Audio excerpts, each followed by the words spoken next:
Hi, I'm Liam from Batch Brewing Company from Marrickville in Sydney. Today we're going to be doing a beer education. We're going to be talking about sour beers.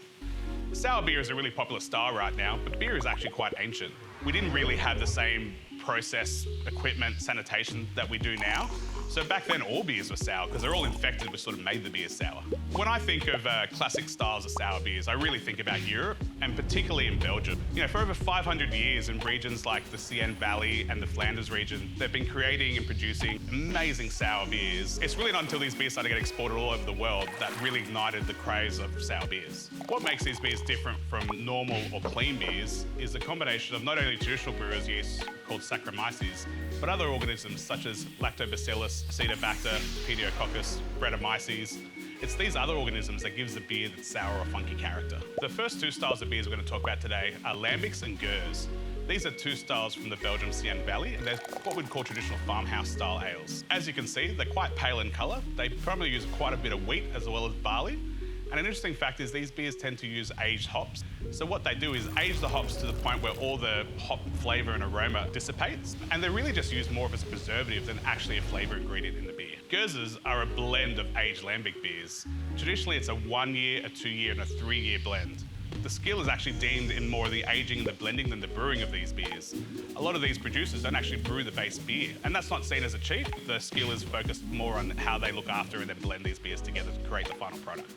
There's some different variations of the traditional Gurs as well. Two of the most popular ones we'll see is the Framboise, which is a raspberry one, and the Kriek, which has cherries added.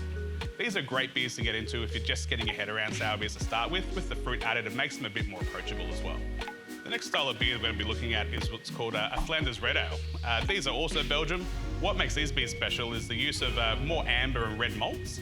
And also they age the beers in oak and generally blend the aged beer back with a little bit of fresh beer just to give it a bit more zits and life. While most of Flanders Red Ales don't actually have fruit added, they can have a lot of dark fruit flavours and things like cherry and stone fruits. One of my favourites is what we've got here is the Duchess de Bourgogne. For me, it almost has like a cherry cola-like flavour. Another great Flanders beer that we can find here in Australia is the Vandergans. Pardon my pronunciation, it's probably not great, but I really love this beer and I think it has one of the most greatest old school labels as well, but it's another great example of a Flanders Red Ale. The German Berliner Weiss is probably one of the most popular styles in the craft beer scene for sours. Its brewing process is relatively quick, so it's something that brewers can turn around in a more reasonable time than aging beers for 3 years, for example. Traditional Berliner Weisses are unfruited, but the bars they would serve them in would have a range of syrups that they would add into the glass. These could be things like raspberry or woodruff, which is quite a herbal syrup. We've got Batch's Passion Magic Dragon here, which has passion fruit and dragon fruit in it, and it's really what you see most of in Australia.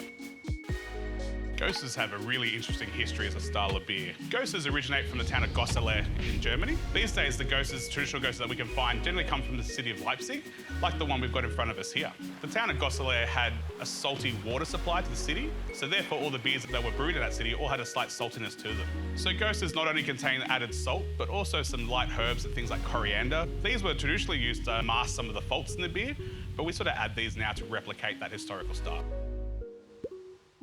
These modern wild ales are sort of a renaissance of taking the best of that old world character and then blending them with some new techniques as well. So we're seeing a lot of the techniques like aging beers in barrels, blending different barrels together, some winemaking techniques and looking at other producers and getting inspiration from them as well. The US has really led the charge in these modern wild ale styles where we see breweries like a Jester King, Cascade, amongst many others. Closer to home, we have producers like Wildflower here in Marrickville and also La Sorenne, which is based in Melbourne. Thanks for watching, and we hope to join you soon for another video where we look at some other styles. I'm going to sit and enjoy this Wildflower. Cheers.